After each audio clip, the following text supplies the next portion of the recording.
Academy Award-nominated actor who you can catch this Thursday in the live season premiere of Will and Grace. Please welcome the very talented Alec Baldwin.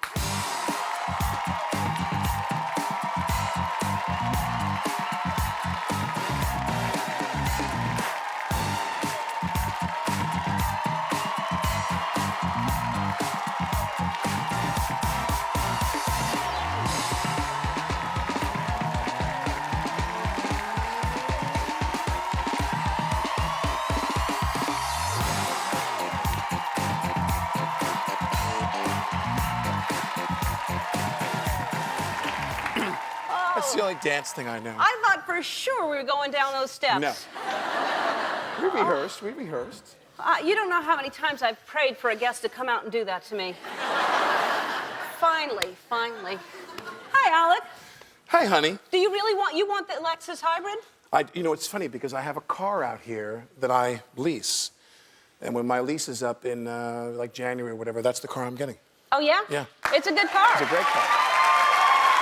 That's the car I'm getting because it's a hybrid SUV. I might be able to hook you up. There's a guy over there, Michael, that you might want to talk to.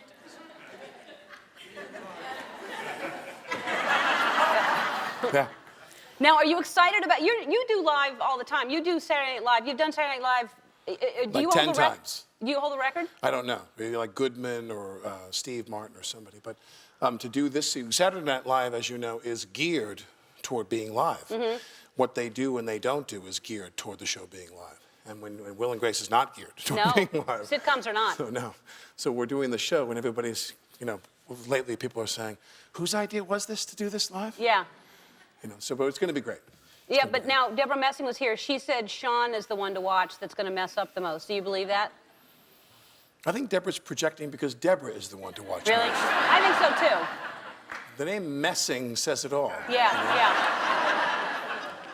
So now I read this about you, and I've never heard this, but it seems like you'll talk about it. You have OCD? Well, I have self-diagnosed OCD. Okay.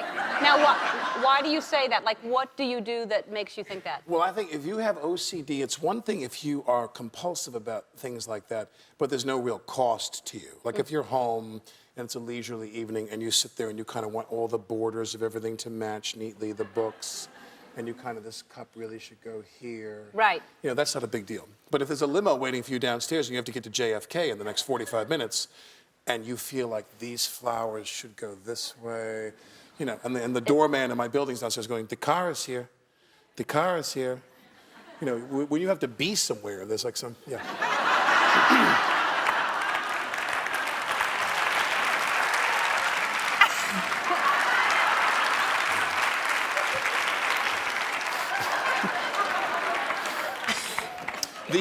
I have self-diagnosed OCD. So you do that when people are waiting? You have to line things up? These are the nicest cups I've ever All right, seen. we'll give you a cup, too. Show. All right, you got a cup in the car. So do you do that? You line things up when people are waiting for you? It's that? Do you are your clothes in the closet? But the thing is you always feel the need to do it. When there's something at stake. Like I will literally be leaving my house in my apartment in New York, and I got to go to the airport. And like the worst possible time is when the bell rings loudest. It'll say, you know, move the snow globe to the right 3 inches. A voice will say to me, move the snow globe to the right. So it's just the voice in your head that has OCD. It's not you. Thank you, Dr. DeGeneres. It's your inner child that has OCD. And what about, this is your daughter, who is adorable. How old is she? She's 9. She's going to be 10. And her name is? Ireland. Yeah. And what is she into lately? What is her... She's just going to 4th grade. And when I had her this summer staying with me, I said, what are you doing in school this coming year in 4th grade? And very dejectedly, she said, oh, we're going to be studying medieval times. And during the summer, they want us to start to read a book about medieval times and understand what medieval times is about that we're going to be studying. So all during the time I had her this summer, I would tease her about that. I would, you know, she'd be sleeping. And in the morning, I would walk up to her and go, medieval times, we have to study. And I was like terrorizing her about medieval times. It scarred her for life, actually. I think that sounds like you're a fun dad. Yeah. I think it's fun. All right, we have to take a break. We'll be back with Alec Baldwin right after this. We're back with Alec Baldwin. And now you've been working for a long time, and we found it may have been your first acting job. If it's not first, You evil woman. it's early. It was Knots Landing. Take a look. You devil. Oh, no, Joshua, please don't punish me. I'll be good, really. I won't go against your wishes. I won't sing ever unless you tell me to. I'll be a good wife. Don't plead, Kathy. It's too late for that now.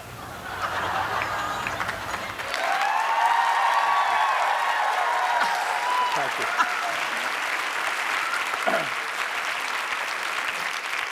And it really hasn't gotten any better for me since then. I'm still doing these jobs where they tell you you're going to do one thing, and then you come to work and they go, well, we changed all that. You know, they said you're going to be like this romantic leading man, and then when I got to work, I put the clothes on, and they were like, no, you're going to be this nutball who's like talking to finger puppets. And I was like, what? You know, I it's love pretty it. much the same. It's pretty much the same. You've done Thank you for showing that, You've though. I done appreciate just that. fine. You're welcome. God bless you. All right, so let's talk about the work you're doing. It's amazing. You're always doing so much good, and you're going down working for Habitat for Humanity. Well, you're from there. I'm from New Orleans, yep. Okay, I went down there in 1994, shot this movie. A guy who was working in my company then was from there. This guy, Glenn Zoller, is a native of there.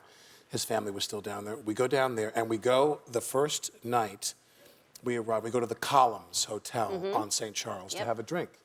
And it's 11 o'clock at night, and it's 90 degrees at 11 o'clock at night. And I'd never really experienced that in my life. I'm from New York. And I said, get me the hell out of here now. Let them call anybody to take my place in the movie. I don't want to do the movie. And we were there for 4.5 months, all of April, May, June, July, until about mid-August, long time. And we cried when we left. I mean, I fell in love with it there. It was the most wonderful place. I lived uptown on Robert Magazine near Audubon Park. And I fell in love with it there. So I'm going to go do this relief work for Habitat in November. I spoke to the people from Special Projects there. And if you go to their website, they have forms you can fill out to sign on to do volunteer work for them, other than the 800 number you call to give donations. So I'm going to go in November to do cleanup and relief work for Habitat in New Orleans. Good for you. Yeah. Thank you for doing I do that. 1 week. Thank you so much. Yeah. All right.